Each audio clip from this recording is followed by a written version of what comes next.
날마다 솟는 샘물과 함께하는 오늘의 큐티 시간입니다. 6월 18일 목요일입니다. 오늘의 말씀은 신명기 4장 25절로 31절까지 말씀입니다. 네가 그 땅에서 아들을 낳고 손자를 얻으며 오래 살 때에 만일 스스로 부패하여 무슨 형상의 우상이든지 조각하여 내 하나님 여호와 앞에 악을 행함으로 그의 노를 일으키면 내가 오늘 천지를 불러 증거를 삼노니 너희가 요단을 건너가서 얻는 땅에서 속히 망할 것이라. 너희가 거기서 너희의 날이 길지 못하고 전멸될 것이니라. 여호와께서 너희를 여러 민족 중에 흩으실 것이요 여호와께서 너희를 쫓아보내실 그 여러 민족 중에 너희의 남은 수가 많지 못할 것이며 너희는 거기서 사람의 손으로 만든 바 보지도 못하며 듣지도 못하며 먹지도 못하며 냄새도 맡지 못하는 목석의 신들을 섬기리라. 그러나 네가 거기서 네 하나님 여호와를 찾게 되리니 만일 마음을 다하고 뜻을 다하여 그를 찾으면 만나리라. 이 모든 일이 내게 임하여 환난을 당하다가 끝날에 내가 네 하나님 여호와께로 돌아와서 그의 말씀을 청종하리니 네 하나님 여호와는 자비하신 하나님이심이라. 그가 너를 버리지 아니하시며 너를 멸하지 아니하시며 내 조상들에게 맹세하신 언약을 잊지 아니하시리라. 본문 말씀은 예언적 경고의 말씀입니다. 광야 2세대가 가나안을 정복하고 난 이후 이스라엘이 가나안에 정착하며 살 때 혹시나 있게 될 타락을 예견한 일종의 경고의 메시지입니다. 본문에서 모세는 먼저 타락이 무엇인지를 다루고 타락의 결과 하나님께서 이스라엘을 어떻게 징계하며 다루실지를 상술합니다. 하나님께서 이스라엘을 징계하시는 이유는 이스라엘을 다시 하나님과 화목한 관계로 회복시키시기 위함이지요. 모세는 다시 하나님과 화목의 관계로 나가기 위한 방법이 무엇인지까지 본문에서 언급하고 있습니다. 모세의 논리를 따라 말씀을 살펴봅시다. 먼저 무엇이 타락입니까? 25절을 보면 이스라엘의 타락, 그리스도인의 타락은 부패하여 우상을 조각하는 것입니다. 그리스도인이 부패하고 타락했음을 알려주는 지표가 우상을 만드는 것이라는 것이죠. 본문에서 우상을 조각하는 것이란 주일 오전에는 교회에서 예배드리고 오후에는 절간에 가서 108배 하는 것을 말하지 않습니다. 25절을 보면 부패하여 우상을 조각하는 것은 하나님 여호와 앞에 악을 행하는 것입니다. 여호와 하나님 앞에가 히브리어로 버에이네이 야훼 엘로헤이카입니다. 여기서 앞에로 번역된 단어가 버에이네이인데요. 버는 전치사입니다. in front of, 무엇 앞에서. 에이네이는 원형이 명사 아인인데요. 아인은 eye, 눈을 의미합니다. 그러니까 여호와 하나님 앞에를 보다 정확히 번역하면 여호와 하나님 눈앞에, 여호와 하나님 보시기에가 됩니다. 즉 타락한 이스라엘도 여전히 여호와 하나님 앞으로 나아가 예배하고 경배하는 것이죠. 다만 그 예배는 여호와 하나님 보시기에 부패하고 타락하며 악한 예배입니다. 왜요? 우상을 조각해서 그 우상을 하나님인 양 예배하고 경배하는 예배였기 때문입니다.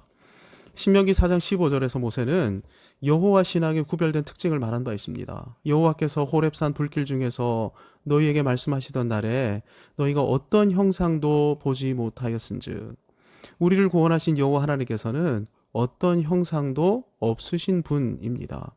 하나님은 어떤 것에도 갇혀 계실 수 없는 분이시고 어떠한 사고나 사상 안에도 제한될 수 없는 분이십니다. 여호와 하나님께서는 수백억 강년이라 되는 끝도 없는 우주를 말씀으로 즉시 창조한 분이십니다. 우주보다 크고 광대하신 분이신데 그뿐만 아니라 우리의 마음속 깊은 생각, 감추어진 생각까지도 감찰하시고 꿰뚫어 보시는 하나님이십니다. 그러니까 성경이 계시하시는 여호와 하나님은 모든 것을 초월해 계시는 초월자이실 뿐만 아니라 모든 것을 세세하게 감찰하시는 내제자이십니다. 이런 하나님을 형상을 만들어 제한시키고 피조물로 격화시키며 초월성을 제한하고 있으니 하나님께서는 이런 태도와 행위를 하나님을 향한 멸시와 도전으로 간주하시는 것입니다. 그러니까 성경을 통해 스스로 계시하신 하나님을 충분히 알지 않고 하나님은 이런 분이시고 하나님은 또 이런 분이셔야 해. 종교심이나 편견에서 가지게 된 추론이나 상상 혹은 내가 원하는 하나님상을 만들어 내 마음대로 하나님을 예배하고 경배하는 것, 이것은 하나님께서 가장 싫어하시는 우상 숭배인 것이죠. 언제 이런 부패가 자행이 됩니까? 25절에서 예언적으로 말씀합니다. 내가 그 땅에서 아들을 낳고 손자를 얻으며 오래 살 때에 가나안 정복 이후 가나안 땅을 기업으로 삼아 자자손손 살아갈 어느 때에 부패하게 되고 타락하게 된다는 것입니다. 정복 전쟁도 없고 특별한 어려움도 없고 어제나 오늘이나 크게 다르지 않은 일상의 삶을 반복하면서 영적으로 해이해지게 되게 되면 누구나 이렇게 될 수 있다는 것이죠. 실제 이스라엘은 여호수아 시대가 끝나고 사사 시대에 돌입하자마자 타락의 역사를 열어갔습니다. 사람이 각기 제 소견에 옳은 대로 행하였더라. 이것이 우상 숭배이죠. 내 마음대로 예배하고 내 마음대로 찬양하고 내 마음대로 기도하고 내 마음대로 성경을 해석하는 것은 우상 숭배와 직결되는 것입니다. 내 마음대로 예배하는 사람들에게 지난주일 말씀처럼 내 마음대로 예배하는 사람들에게는 지난주일 말씀처럼 성결이 사라집니다. 시기와 다툼, 자기 자랑, 거짓말이 난무하기 시작하고 양심이 화인 맞고 쓴뿌리가 돋아나게 돼 있습니다. 성경이 계시하시는 초월하시며 내재하시는 거룩하신 삼위 하나님을 알고 그분께 자신을 의탁하며 사는 사람의 삶에는 사랑과 희락과 화평과 오래 참음 같은 인격의 열매가 맺히고 예수님의 모습이 나타납니다. 하지만 내 마음대로 살아가다 보니 예배도 드리고 신앙생활도 하지만 인생도 가정도 무질서해지고 모든 것이 무너져 내리고 마는 것입니다. 여호와 하나님께서는 이렇듯 자기 마음대로 하나님을 섬기는 자들의 징계를 이 정도로 그치지 않으십니다. 26절 이하를 보십시오. 무서운 말씀이 등장합니다. 속히 망할 것이라, 전멸될 것이라.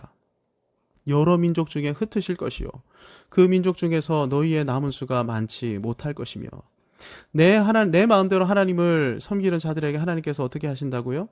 망하게 하시고 전멸시키시는 것입니다. 가나안 땅에서 쫓아내시는 것이죠. 하나님께서 이미 허락해 주신 모든 것들, 모든 선물을 다 빼앗아 가시는 것입니다.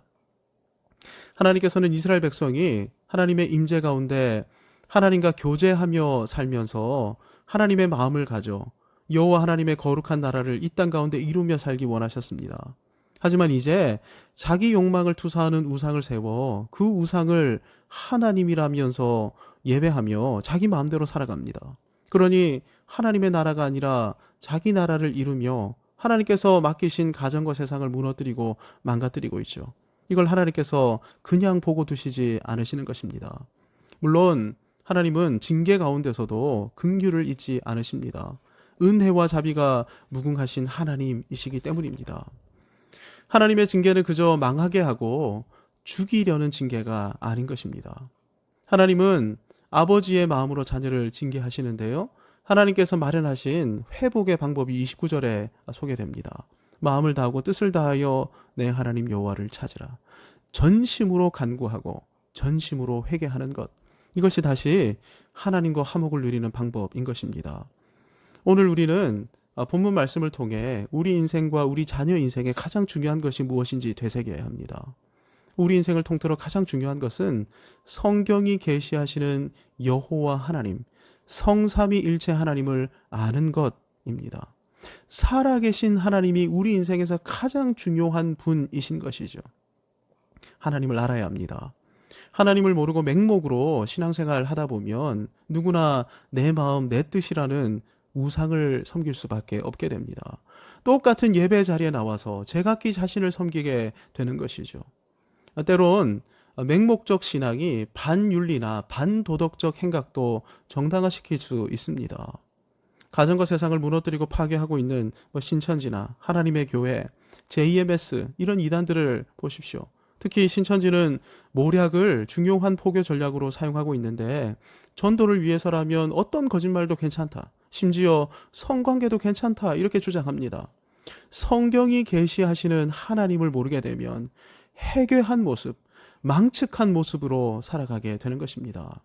하나님을 알 때 하나님의 임재 가운데 살아야 합니다. 마음과 뜻을 다해 하나님을 사랑하고 찬양할 줄 알아야 합니다. 무엇보다 우리의 신앙을 자녀들에게 전수할 줄 알아야 합니다. 그래서 자녀들로 하여금 우리와 함께 거룩한 싸움을 싸우도록 해야 하고 하나님을 온전히 알도록 해야 하며 무엇보다 하나님의 임재를 알도록 해야 하는 것입니다.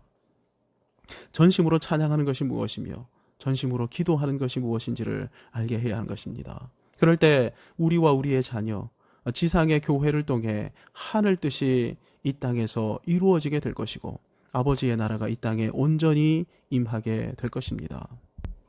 기도하겠습니다. 지금도 말씀하시고 은혜 베푸시는 살아계신 하나님 아버지, 하나님을 아는 것이 우리의 힘인 줄 믿습니다. 하나님을 알 뿐 아니라 늘 하나님과 동행하며 하나님의 임재 가운데 살아가는 저희 모두가 되게 해 주옵소서. 무엇보다 저희의 자녀들에게 신앙을 전수하게 하시어서 자녀들과 함께 이 땅에서 아버지의 나라를 세우는 거룩한 삶에 헌신하게 해 주옵소서. 예수님의 이름으로 기도하옵나이다. 아멘.